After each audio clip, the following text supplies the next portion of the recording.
Hello students, आप सभी का स्वागत है मेरे YouTube channel the maths army पर।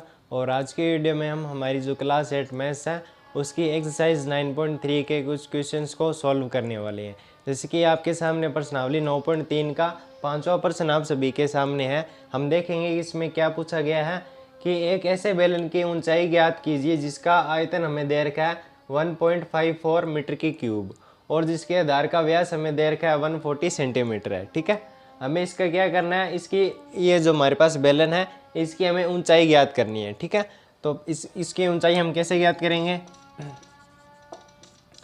तो पहले तो आपको पता ही होगा कि बेलन की आकृति कैसी होती है। तो ये हमारे पास क्या होती है, ये हमारे पास होती है बेलन की आकृति। ठीक है, इस प्रकार की आकृति क्या होती है, बेलन की आकृति होती है। ठीक है, ये मान लेते हैं कि हमारे पास ये क्या बेलन है, इसकी हमें ये जो ऊंचाई है यहाँ से लेकर यहाँ तक ये हमें यहाँ पे ज्ञात करनी है। ठीक है, हमसे क्या कहा गया है कि एक ऐसे बेलन की ऊंचाई ज्ञात कीजिए जिसका आयतन हमें यहाँ पे दे रखा है। तो हम क्या लिखेंगे, हमें यहाँ पे जो दिया गया है पहले हम यहाँ पे वो लिख लेते हैं। तो हमें यहाँ पे दिया गया है क्या क्या दे रखा है, हमें इस बेलन का आयतन दे रखा है। तो हम लिखेंगे बेलन का आयतन, बेलन का आयतन जो कि कितना है 1.54 मीटर की क्यूब। ये हमारे पास क्या बेलन का आयतन हो गया। हमसे और क्या दे रखा है, आधार का व्यास हमें दे रखा है, आधार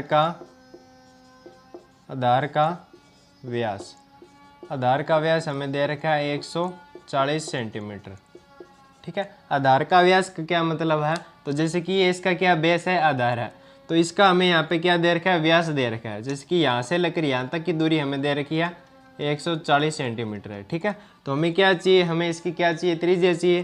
तो त्रिज्या क्या होती है, त्रिज्या होती है व्यास की आधी, मतलब कि यहाँ से लेकर यहाँ तक की दूरी क्या कहलाएगी, त्रिज्या कहलाएगी। तो व्यास की आधी मतलब कि इसका हम 2 से भाग कर देंगे, मतलब कि त्रिज्या आ गई 70 सेंटीमीटर। ठीक है, अब ये क्या सेंटीमीटर में है, लेकिन हमारे पास जो आयतन है वो क्या है, मीटर में है। तो हमें ये जो त्रिज्या हमारे पास सेंटीमीटर में है इसको मीटर में कन्वर्ट कर लेना होगा। ठीक है, तो सेंटीमीटर हटाएंगे तो हमारे पास बटे में क्या आ जाएगा, 100 आ जाएगा, 70 मीटर बटे 100। ये हमारे पास क्या आ गया, मीटर में आंसर आ गया। तो 0 से 1 0 कैंसिल और 10 का इसमें भाग लगाएंगे तो हमारे पास आ जाएगी इसकी त्रिज्या 0.7 मीटर, जो कि मीटर में आ गई 0.7 मीटर। ठीक है, व्यास हमें पता है कि त्रिज्या का दुगना होता है, जैसे कि ये हमारे पास है, तो त्रिज्या क्या होगी, व्यास की आधी हो जाएगी। इस प्रकार से हमने इसकी त्रिज्या ज्ञात कर ली 0.7 मीटर। अब हमें पता है कि बेलन का आयतन क्या होता है, बेलन का आयतन का हमें यहाँ पे फॉर्मूला लगाना होगा। तो बेलन का आयतन हमें पता है पाई आर की स्क्वायर एच होता है। ठीक है, यहाँ से हम एच आसानी से ज्ञात कर लेंगे क्योंकि बाकी सभी के वैल्यू हमें पता है।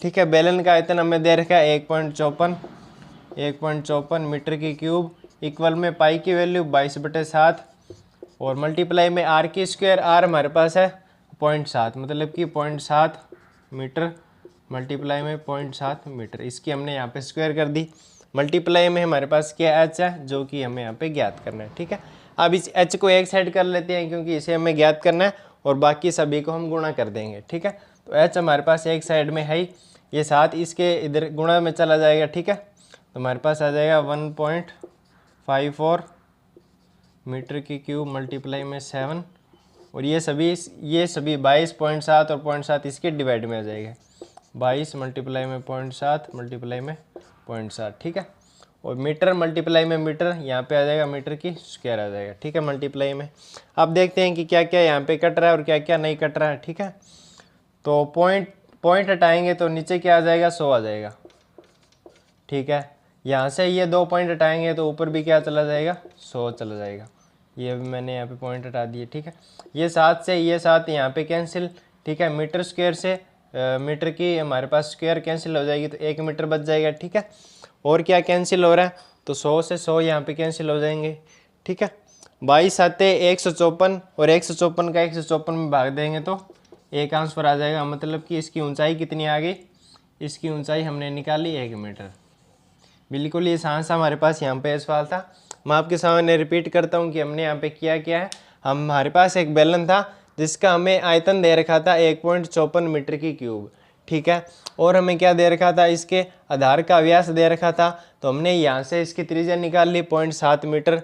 ठीक है, ये सेंटीमीटर में थी, हमने इसको मीटर में कन्वर्ट कर लिया इस प्रकार से। तो हमारे पास त्रिज्या भी आ गई, हमने बेलन का आयतन का फॉर्मूला यहाँ पे यूज़ कर लिया और यहाँ से हमारे पास h की वैल्यू कितनी आ गई, 1 मीटर आ गई। ठीक है, यही हमसे यहाँ पे पूछा गया था कि इस बेलन की हमें ऊंचाई ज्ञात करनी थी।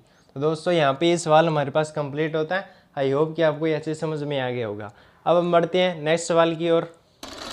तो स्टूडेंट्स अब आपके सामने है इस प्रश्नावली 9.3 का 6th क्वेश्चन, जिसमें कि हमें क्या पूछा गया है कि एक दूध का टैंक बेलन के आकार का है। मतलब कि हमें यहाँ पे पहले तो एक बेलन बना लेना है ताकि आपको अच्छे समझ में आ जाए। तो हमारे पास ये क्या है, एक दूध का टैंक है जो कि किसके आकार का है, बेलन के आकार का है। ठीक है, तो हमने यहाँ पे बेलन बना लिया।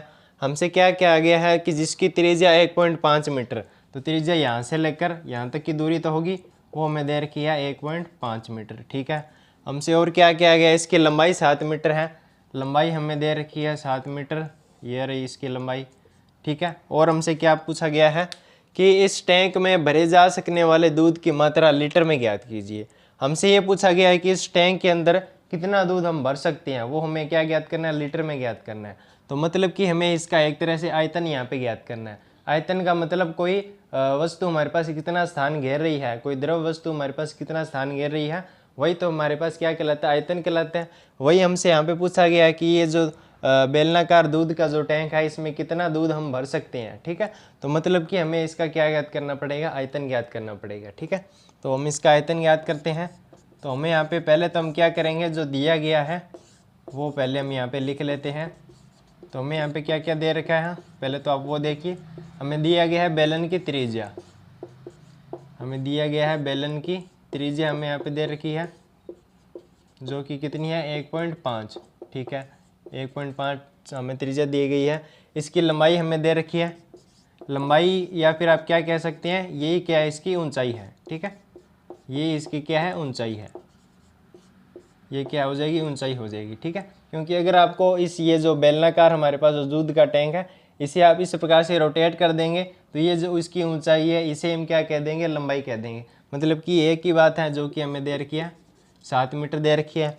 अब हमें क्या ज्ञात करना है, इसमें कितना दूध हम भर सकते हैं, मतलब कि हमें इसका आयतन ज्ञात करना पड़ेगा। तो बेलन का आयतन हमें पता ही है, इससे पहले वाले सवाल में भी हमने यही फॉर्मूला लगाया था। बेलन का आयतन होता है पाई आर की स्क्वायर एच, पाई आर की स्क्वायर मल्टीप्लाई में एच। ठीक है, तो पाई की वैल्यू हमें पता है 22/7 होती है। आर की स्क्वायर मतलब कि त्रिज्या की स्क्वायर, त्रिज्या आप देख सकते हैं 1.5 मीटर, मतलब कि 1.5 मीटर मल्टीप्लाई में 1.5 मीटर। इस प्रकार से हमें इसका 2 बार गुणा कर देना है क्योंकि यहाँ पे स्क्वायर है ना, मल्टीप्लाई में एच। तो एच की वैल्यू हमारे पास यहाँ पे है 7 मीटर। ठीक है, तो ये 7 से ये 7 हमारे पास यहाँ पे कैंसिल हो जाएगा। ठीक है, 1.5 मल्टीप्लाई में 1.5 मतलब कि हमें क्या करना है, 15 की स्क्वायर करना है। 15 की स्क्वायर होती है 225।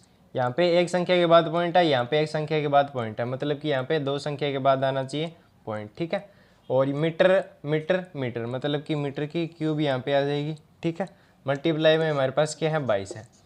तो स्टूडेंट्स अब हमें इनका मल्टीप्लाई करना है, तो इनका मल्टीप्लाई हम आसान तरीके से कैसे करेंगे, तो ये हमारे पास जो 2.25 है इसको हम टुकड़ों में बांट सकते हैं। जैसे कि हम यहाँ पे इसको क्या लिख सकते हैं, 22 मल्टीप्लाई में इसको हम किस प्रकार से लिख सकते हैं, 2.20 प्लस में हम क्या लिख सकते हैं, हम इसको लिख सकते हैं 0.05। ठीक है, इस प्रकार से हम इसको लिख सकते हैं तोड़ के। ठीक है, इनको ऐड करेंगे तो ये चीज़ हमारे पास यहाँ पे आएगी 2.25। ठीक है, अब इनको हम यहाँ पे इनका मल्टीप्लाई कर लेते हैं आसानी से। तो 22 का 22 से मल्टीप्लाई करना आसान रहेगा जो कि 484 और 1 0 हमारे पास यहाँ पे आ जाएगा। ठीक है, 2 संख्या के बाद पॉइंट है तो हम यहाँ पे पॉइंट लगाने जा रहे हैं। ठीक है, अब हम कर लेते हैं 22 का 0.05 से, तो 22 का 5 से करेंगे तो आएगा 110। अब 2 संख्या के बाद पॉइंट तो हम यहाँ पे पॉइंट लगा देते हैं। अब इनको ऐड करके लिख देंगे, तो इनका ऐड करेंगे तो यहाँ पे आ जाएगा, यहाँ पे तो आ जाएगा हमारे पास 0, यहाँ पे आ जाएगा 5 और ये 2 संख्या के बाद पॉइंट, और 8 और 1 हमारे पास यहाँ पे आ जाएंगे 9 और ये है 4। ठीक है, ये क्या है, मीटर के क्यूब में है। लेकिन हमें क्या पूछा गया है कि दूध की मात्रा लीटर में ज्ञात कीजिए, तो हमें लीटर में इसकी मात्रा ज्ञात करनी है। तो वो हम कैसे ज्ञात करेंगे, तो आपको पता होना चाहिए कि मीटर की क्यूब और लीटर में क्या रिलेशन होता है। तो हमें पता है कि 1 मीटर की क्यूब में 1000 हमारे पास क्या होते हैं, लीटर होते हैं। ठीक है, तो इसकी सहायता से हम इसका आंसर है वो लीटर में ज्ञात कर सकते हैं। ठीक है, तो मीटर की क्यूब की जगह हम यहाँ पे 1000 से इसको मल्टीप्लाई कर देंगे, मतलब कि 49.50 को हम यहाँ पे 1000 से मल्टीप्लाई कर देंगे तो अब ये आंसर किस में आ जाएगा, लीटर में आ जाएगा। मतलब कि हमारे पास क्या आ जाएगा, तो इनका मल्टीप्लाई करेंगे तब हमारे पास कितना आ जाएगा, 4950 और 0, मतलब कि 49,500 लीटर हमारे पास क्या आ जाएगा, उस बेलनाकार टैंक में कितना आएगा, दूध आएगा। जैसे कि हमारे पास हमसे पूछा गया था, मैं आपसे रिपीट कर देता हूँ कि हमने यहाँ पे किया क्या है। हमारे पास एक दूध का बेलन के आकार का टैंक है जिसकी त्रिज्या हमें दे रखी है 1.5 मीटर और इसकी लंबाई मतलब कि ऊंचाई दे रखी है 7 मीटर। हमसे ये पूछा गया है कि इसमें दूध कितनी मात्रा में हम भर सकते हैं, वो हमें ज्ञात करना है लीटर में। तो मैंने इसका आयतन ज्ञात कर लिया। आयतन का फॉर्मूला पाई आर की स्क्वायर एच होता है। पाई की वैल्यू 22/7, आर की वैल्यू 1.5 मीटर, एच की वैल्यू 7 मीटर हमें दे रखी है। तो यहाँ से हमारे पास इसका आयतन आ गया 49.50 मीटर की क्यूब। अब हमसे लीटर में पूछा गया है तो मीटर की क्यूब को मैंने लीटर में कन्वर्ट कर दिया, तो हमारे पास आंसर कितना आ गया, 49,500। तो ये इसका क्या हो जाएगा, आंसर हो जाएगा। तो दोस्तों आई होप कि आपको ये दोनों प्रश्न अच्छे समझ में आ गए होंगे। अगर आपका इनमें कोई डाउट है तो आप हमें कमेंट में ज़रूर बताएं।